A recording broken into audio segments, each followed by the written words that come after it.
నమస్తే. శ్రీ మాత్రే నమః. శ్రీ గురుభ్యో నమః. ఖగోళ శాస్త్రంలో మనం ఎప్పుడూ చెప్పుకుంటున్నట్టుగా రకరకాల వింతలు జరుగుతూ ఉంటాయి. రకరకాల గ్రహాల మార్పులు అనునిత్యము, ప్రతి నిత్యము జరుగుతూ ఉంటాయి. అయితే ఇప్పుడు మనకి రాబోయే అనగా మే నెలలో 14వ తారీఖు రాత్రి 11:20 మనకి మిథున రాశిలోకి బృహస్పతి ప్రవేశం జరుగుతోంది. అంటే దేవగురువు బృహస్పతి మిథున రాశిలోకి ప్రవేశించబోతున్నాడు. అయితే ఈ ప్రవేశంలో అంటే వృషభం నుంచి మిథునంలోకి తన ప్రయాణాన్ని సాగిస్తున్నాడు గురు బృహస్పతి. అయితే ఈ పరిణామాలు మనకి ఎలా ఉండబోతున్నాయి? ఈ బృహస్పతి ప్రవేశం వల్ల ఏ రాశులకు మంచి జరుగుతుంది, ఏ రాశులకు ఎలాంటి ప్రభావాలు చూపించబోతున్నారు? దీంతో పాటుగా అసలు బృహస్పతి తన గమనాన్ని మార్చుకునేటప్పుడు దేనికి అధిపతి, దేన్ని ఎక్కువగా ఇస్తాడు అనే అంశంలో ఆధ్యాత్మికతకు అంటే బృహస్పతి ఆధ్యాత్మికతకు, జ్ఞానానికి, విద్యకు, సంపదలకు నిలయమను. ఈ వీటిని ఎక్కువగా ఇచ్చే ప్రయత్నము తన సంచారంలో ఏ రాసుల్లో జరుగుతున్నాయో ఆయా స్థానాలను బట్టి, ఆ గురు సంచారాన్ని బట్టి వారికి ఆ యోగ్యతలు కలుగుతాయి. అయితే గురువు ప్రతి ఏడాదికి తన యొక్క రాశిని మార్చుకుంటూ ఉంటాడు. ఒక్కొక్క రాశిలోకి ప్రతి ఏడాదికి మారుతుంటాడు. అయితే ఈ మారడము ఒక రాశి నుంచి ఇంకొక రాశికి వెళ్ళేటప్పుడు 12 సంవత్సరాలు పడతాయి. ఈ 12 సంవత్సరాలలో ఎట్లా ఆ వ్యక్తికి గురు మహర్దశన లేదా గురు ఫలితాలు ఎలా ఉండబోతున్నాయి, ఆ గురువు మిగతా గ్రహాలతో కలిసినప్పుడు ఎలాంటి ప్రభావాలు చూపిస్తున్నాడు అనే అంశాన్ని మనము ఇక్కడ సవివరంగా తెలుసుకుందాము. అయితే ఈ సంవత్సరంలో మే 14వ తారీఖున రాత్రి 11:20 మిథున రాశిలోకి బృహస్పతి అడుగు పెడుతున్నాడు. అయితే ఈ ప్రభావము మనకి 12 రాశుల మీద ఎలా ఉండబోతోంది అనే దానికన్నా ముందుగా ఒక్కొక్క రాశికి ఒక్కొక్క ప్రత్యేకత ఉంది. శని గ్రహానికి ఒక ప్రత్యేకత, రవికి ఒక ప్రత్యేకత, అలాగే జ్యోతిష శాస్త్రంలోనూ ఖగోళంలోనూ కూడా ఈ గ్రహాలకు రాశులకు తనదైన విశిష్టతమైన స్థానం ఉండబోతుంది. అయితే ఈ స్థానాలలో ఒక్కొక్క గ్రహము ఎలాగ మనకి ఎటువంటి ఫలితాలు ఇస్తూ ఉంటారు. ప్రత్యేకంగా గురుగ్రహము ఈ నవగ్రహాలలో విశిష్టమైన స్థానము గురుగ్రహానికి ఉంటుంది. దేవగురు కాబట్టి ఈ గ్రహాలలో కూడా బృహస్పతికి ప్రత్యేకమైన స్థానం ఉంటుంది. ఈ స్థానాలు మనిషి మీద కాకుండా దేశం మీద, ప్రకృతి మీద, రాజకీయాల మీద, వ్యవసాయం మీద, ఇలా ప్రతి ఒక్క ఆర్థిక వ్యవస్థ మీద, ఇలా ప్రతి ఒక్క వ్యవస్థ మీద, పశుపక్షాదుల మీద కూడా ఇలా ప్రతి ఒక్క అంశంలోనూ తనదైన ఫలితాలను, ప్రభావాన్ని చూపించబోతున్నాడు మిథున రాశిలోకి వెళ్ళబోయే బృహస్పతి. అయితే ముందుగా మనము ఎలాంటి ఫలితాలు మేషరాశి వారికి ఇవ్వబోతున్నారు అనే అంశాన్ని పరిశీలించేదానికన్నా ముందు తదుపరి రాశి మీనరాశి. ఈ రాశిలో ఉండే వారికి కెరియర్లో ఎదగడానికి గురుబలం వల్ల విశేషమైన ఫలితాలు పొందుతారు. తప్పనిసరిగా ఎవరైతే కెరియర్లో ముందుకెళ్ళాలని అనుకుంటున్నారో, ఏ కెరియర్లోనైనా సరే ముందుకు వెళ్ళాలనుకున్న వాళ్ళు ఈ సమయాన్ని అస్సలు వృధా చేసుకోకండి. అయితే ఆరోగ్యపరంగా చూసినట్టయితే అనారోగ్య సూచనలు మీనరాశి వారికి ఈ సమయంలో ప్రతి ఒక్కరికి గోచరిస్తున్నాయి.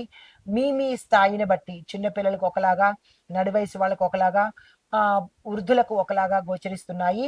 గతంలో ఏవైనా మీకు రుగ్మతలు ఉంటే కనుక లేదా తీవ్రమైన అనారోగ్యాలు ఉంటే కనుక డాక్టర్ పర్యవేక్షణ ఈ సమయంలో ఎక్కువగా తీసుకోండి.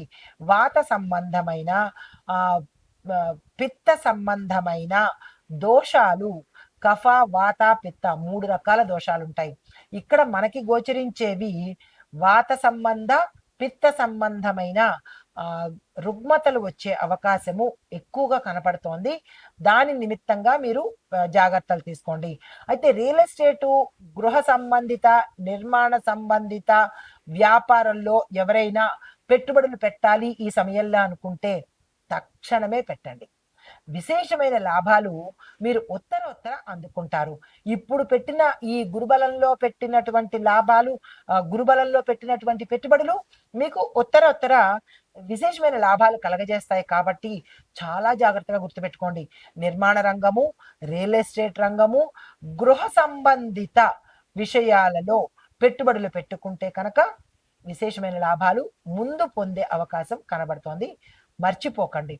అయితే ఈ రాశి వారు వివాహ ప్రయత్నాలు చేసుకుందాం అనుకున్నా, లేదా ఈ విదేశాలు వెళ్ళాలనుకున్నా, లేదా విద్యార్థులైతే విదేశం వెళ్ళి అక్కడ స్థిరపడాలనుకున్నా, లేదా అక్కడ వారు ఇక్కడికి వచ్చి స్థిరపడాలనుకున్నా, ఇలా ఏవైతే వ్యాపారస్తులు కొత్త వ్యాపారానికి కానీ, బ్రాంచెస్ పెట్టడానికి కానీ, లేదా కొత్త ప్రోడక్ట్ని ఇంట్రడ్యూస్ చేయడానికి కానీ, ఇలా ఏ రంగంలో ఉన్న వాళ్ళు ఏదైనా కొత్తగా స్టార్ట్ చేయాలి అని అనుకుంటే గురువారం రోజు తప్పనిసరిగా ముహూర్తం పెట్టుకుని గురువారం రోజు మాత్రమే చేసుకోండి. గురుబలం విశేషంగా కలిగే అవకాశము గోచరిస్తోంది. అయితే మీరు మీకు ఈ రాశిలో ఉండే వారికి, అంటే ఒక్కొక్క రాశి వారికి ఒక్కొక్క పరిహారం ఉంటుంది. అందరికీ ఒకే పరిహారం ఉండదు. దీన్ని గుర్తెరగండి. అయితే ఈ రాశిలో ఉండేవారు అరటి చెట్టుకు మీ పరిసర ప్రాంతాల్లో కానీ, లేదా మీ ఇంట్లో కానీ అరటి చెట్టు ఉంటే కనుక దానికి పసుపు కలిపిన నీళ్లను కనుక ఉదయం పూట పోసినట్టయితే, అంటే మధ్యాహ్నం సుష్టిగా భోంచేసో లేదా రాత్రి సుష్టిగా భోంచేసో నీళ్లు పోయడం కాదు, నిరాహారంగా స్నానం చేసిన వెంటనే మీరు ఆ అరటి చెట్టుకు నీళ్లు పోసినట్టయితే కనుక ఇది చాలా విశిష్టమైన పరిహారము, చాలా శ్రేష్టమైన పరిహారము. తప్పనిసరిగా ఈ మీనరాశిలో ఉండేవాళ్ళు ప్రతి ఒక్కళ్ళు కూడా ఈ పరిహారం చేసినట్టయితే, ఏవైనా చిన్న చిన్న అడ్డంకులు కానీ, ఇబ్బందులు కానీ మీ జాతక రీత్యా ఉన్నట్టయితే కనుక అవి తొలగిపోయి గురుబలాన్ని విశేషంగా పొందే అవకాశము సాక్షాత్తు పంచాంగకర్తలు చెప్పిన సూచనలే తప్ప స్వయంగా చెప్పినవైతే కాదు. గుర్తుపెట్టుకొని ఈ పరిహారాలను తప్పనిసరిగా పాటించండి. నమస్తే. అయితే మనకి మే 14 రాత్రి 10 గంటల 20 నిమిషాలు లేదా 36 నిమిషాల నుంచి అక్టోబర్ 18 సాయంత్రం 7 గంటల 36 నిమిషముల వరకు గురు వక్ర స్థితిలో మిథున రాశిలో సంచరిస్తూ ఉండడం వల్ల మనకి వ్యవసాయము, ఇందాక మనం చెప్పుకున్నవి రాశుల ఫలితాలు. ఇప్పుడు ఏంటంటే వ్యవసాయము, వాణిజ్యము, రాజకీయ, ఆర్థిక, ప్రకృతి, కాలమానం ప్రకారము, దేశ రాజ్యాంగ స్థితిగతులు, సామాజిక వ్యవస్థ ఎలా ఉండబోతోంది అనేది ఈ గురు వక్ర స్థితిలో సంచార ఫలితాలు చెప్పబోతున్నాను. ఒక్కొక్కటిగా పరిశీలన చేద్దాము. ముందుగా వ్యవసాయ రంగంలో ఉన్న వాళ్ళకి ఈ గురువు మిథున రాశిలో ప్రవేశించడం వల్ల పురాతన రైతు పద్ధతుల కన్నా, అంటే మీరు వ్యవసాయం చేసే పాత పద్ధతుల కన్నా కొత్త పద్ధతులను, అంటే డ్రోన్స్, స్మార్ట్ ఇరిగేషను, డిజిటల్ ఫెర్టిలైజేషను ఇలాంటివి కనుక అనుసరిస్తే వ్యవసాయము విశేషంగా వృద్ధి చెందుతుంది. కానీ చెడు ఫలితాలు ఏంటంటే విత్తనాల కొరత ఏర్పడుతుంది. రైతులకు శిక్షణ కార్యక్రమాలు కొత్త దిశలో ప్రవేశపెట్టాలి. అయితే కొన్ని రాష్ట్రాల్లో వర్షాలు ఆలస్యంగా లేదా అసలు అధిక వర్షం వల్ల కొంచెం ఇబ్బంది పడే అవకాశము, నష్టపోయే అవకాశము ఈ గురు సంచారంలో కలుగుతోంది. ధాన్యాలు, పప్పు ధాన్యాలు, పళ్ళ సాగులు, పూల సాగులో కనుక మీరు వేసినట్టయితే రైతులకు విశేషమైన లాభాలు వచ్చే అవకాశం ఉంది. గుర్తుపెట్టుకోండి. విత్తనాల యొక్క ధర పెరగడం వల్ల రైతులకు నష్టాలు వచ్చే అవకాశం కూడా కనబడుతోంది. దానికి తగ్గ ప్రత్యామ్నాయాలు చూసుకోండి. ప్రభుత్వము నష్టపరిహారాల యొక్క ప్యాకేజ్ కూడా ఈ సమయంలో మీకు ప్రకటించవచ్చు. దాన్ని ఉపయోగించుకునే ప్రయత్నం ప్రతి ఒక్క రైతు చేయండి. ఇది వ్యవసాయ పరంగా. అయితే మీకు చెప్పదగిన ఉపాయం కూడా చెప్తున్నాను, దాన్ని పాటించుకోండి. నల్ల గోధుమ విత్తనాలపై బృహస్పతిని పూజించి సాగు ప్రారంభించండి. అంటే మీరు ఏ సాగు ప్రారంభించినా వ్యవసాయదారులు, రైతులకు మరీ చెప్తున్నాను, గురు పూజించి అప్పుడు మీరు పంటను వేసినట్టయితే గురుగ్రహం వల్ల విశేషమైన పంట, విశేషమైన లాభాలు పొందే అవకాశం ఉంది. ప్రతి ఒక్క రైతు గుర్తుపెట్టుకోండి. అయితే వాణిజ్యపరంగా చూసినట్టయితే, వాణిజ్యం అంటే బిజినెస్ అండ్ ఫైనాన్స్ రెండూ చూసినట్టయితే కనుక గురు మిథునంలో ఉండడం వల్ల వాణిజ్య సంబంధాలు, మరీ ముఖ్యంగా ఎక్స్పోర్ట్ ఇంపోర్ట్ రంగము చాలా ఆశాజనకంగా ఉండబోతోంది. డిజిటల్ వ్యాపారాలు, ఈ commerce, logistics, edutech, health tech ఇలాంటి రంగాల్లో పెట్టుబడులు పెట్టినట్టయితే కనుక లాభాల ప్రవాహం చవి చూడస్తారు.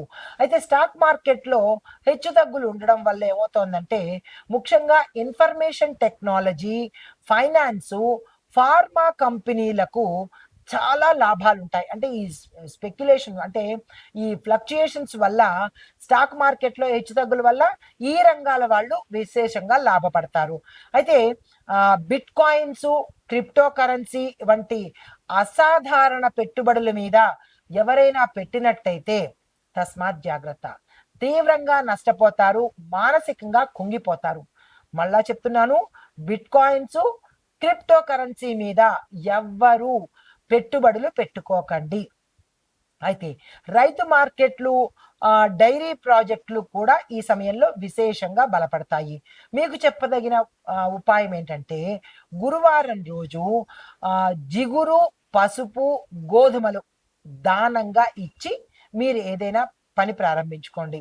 తర్వాత రాజకీయ పరిణామాలు అంటే పొలిటికల్గా ఎలా ఉండబోతోంది అంటే కనుక, ఈ గురు బుధగ్రహంలో అంటే బుధుడు రాశి అయిన మిథున రాశిలో సంచారం చేయడం వల్ల పక్షపాత రాజకీయ ఉధృతము ఎక్కువగా ఉంటుంది.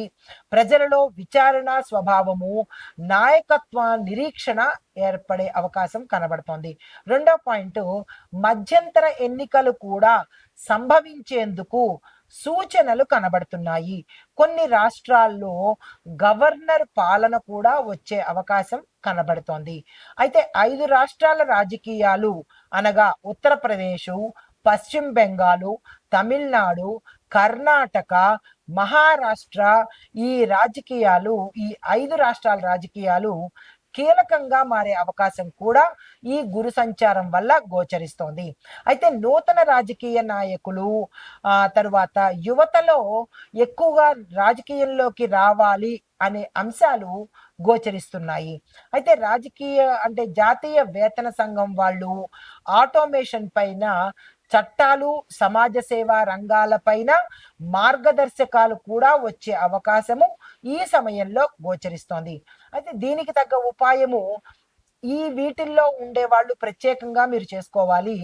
బృహస్పతి గాయత్రి అంటే గురు గాయత్రిని 108 సార్లు ఈ వీటిల్లో పనిచేసే వాళ్ళు చదువుకునే ప్రయత్నం తప్పనిసరిగా చేసుకోండి. తర్వాత దేశ పరిస్థితులు ఎలా ఉండబోతున్నాయి అంటే కనుక, ఈ గురువు మిథున రాశిలో సంచారం వల్ల భౌగోళికంగా అంటే ఉత్తర భారతము అంటే నార్త్ ఇండియా, హిమాలయ ప్రాంతంలో ప్రకృతి ప్రీత్యా విపరీతమైన మార్పులు కనబడుతున్నాయి. అంటే బర్ఫ్ అంటే మంచు కరగడము, భూకంపాలు వచ్చే అవకాశము భౌగోళికంగా గోచరిస్తోంది. రైతు ఉద్యమాలు మళ్ళీ తిరిగి ప్రారంభమయ్యే అవకాశం కనబడుతోంది. ఇది సంస్కారవంతకమైన మార్పులు అంటే మంచి మార్పులే జరగబోతున్నాయి. అయితే విద్యా విధానంలో పరీక్షల్లో కొత్త రకాన్ని ఇంట్రడ్యూస్ చేయబోతున్నారు. అంటే ఎగ్జామినేషన్ ప్యాటర్న్ మారే అవకాశం కనబడుతోంది. అది ఇంటర్నేషనల్ బోర్డుని అనుసరించేటట్టుగా ఉండబోతోంది అన్నది సూచన. సైనిక రంగంలో చూసినట్టయితే కనుక సాంకేతిక విప్లవము, డ్రోన్ ఆధారిత మానిటరింగ్ జరిగే అవకాశం కూడా ఈ సమయంలో పెరిగే అవకాశం కనబడుతోంది. అయితే రక్షణ రంగానికి సంబంధించినటువంటి పెద్ద బడ్జెట్ పెట్టుబడులు లభించే అవకాశం కూడా ఈ సమయంలో గోచరిస్తోంది. తరువాత తుఫాన్లు కనుక చూసినట్టయితే అంటే వాతావరణ పరంగా మే జూన్ అండ్ అక్టోబరు మరలా అక్టోబర్లో మధ్య బంగాళాఖాతంలో తుఫాన్లు ఏర్పడే అవకాశం ఉన్నప్పటికీ అవి అంత తీవ్రతంగా ఎక్కువగా ప్రభావాన్ని చూపించలేవు. ఉత్పాతాలైతే ఉన్నాయి కానీ ప్రభావం చాలా తక్కువగా ఉండబోతోంది.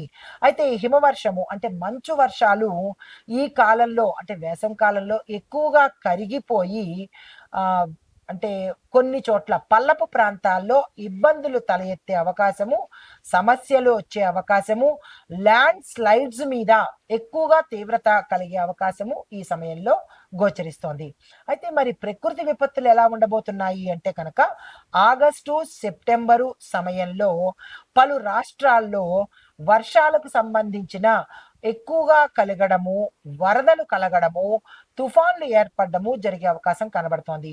తరువాత 3, 4 రాష్ట్రాలలో విస్తృతంగా భారీ వర్షాలు, తద్వారా నీటి ముంపు, నదులు పొంగి పొర్లడము, పంటలు నష్టం పాలవ్వడము, ఇలాంటివి కొన్ని చోట్ల ఇళ్ళు, రహదారులు కూడా దెబ్బతినే అవకాశము గోచరిస్తోంది. అయితే కాలమాన ప్రభావం చూసినట్టయితే దానికి నివారణ చర్యలు తీసుకోవాలి కదా! ముందుగా వర్షాభావాన్ని గుర్తించి విత్తనాలు వేసుకోండి. వీధి వ్యాపారులు, భవన నిర్మాణం చేసే వాళ్ళు ఈ వర్షాల తాకిడి నుంచి రక్షణకు ముందుగా అంటే భవనాలు కూలిపోకుండా ముందస్తు చర్యలు తప్పనిసరిగా తీసుకోండి. ఈ సమయంలో అంటే మనకి మే నుంచి అక్టోబర్ 18 వరకు ఈ ప్రభావము గురు ప్రభావం ఉండబోతోంది కాబట్టి తక్షణమే ఈ చర్యలు జాగ్రత్తలు తీసుకునే ప్రయత్నం చేసుకోండి. అయితే ప్రయాణికులు చూసినట్టయితే మీరు ఈ సమయాన్ని గుర్తెరిగి జాగ్రత్తగా ప్రయాణాలు చేసుకోండి. ప్రయాణానికి సంబంధించిన జాగ్రత్తలు కూడా ముందే ఏర్పాట్లు చేసుకోండి. ఇంకా ప్రభుత్వ పరంగా చూసినట్టయితే ఎన్డీఆర్ఎఫ్ అంటే నేషనల్ డిజాస్టర్ రెస్పాన్స్ ఫోర్స్, దీనికి ఎస్డిఆర్ఎఫ్ ప్రమాద నిర్వహణ శాఖలు పూర్తి అప్రమత్తంగా ఉండాలి. అయితే పల్లె ప్రాంత ప్రజలు రోడ్లు ఈ ఈ మార్గాల గుండా వెళ్ళే వాళ్ళు జాగ్రత్తగా వెళ్ళడం ఒకటి, దాన్ని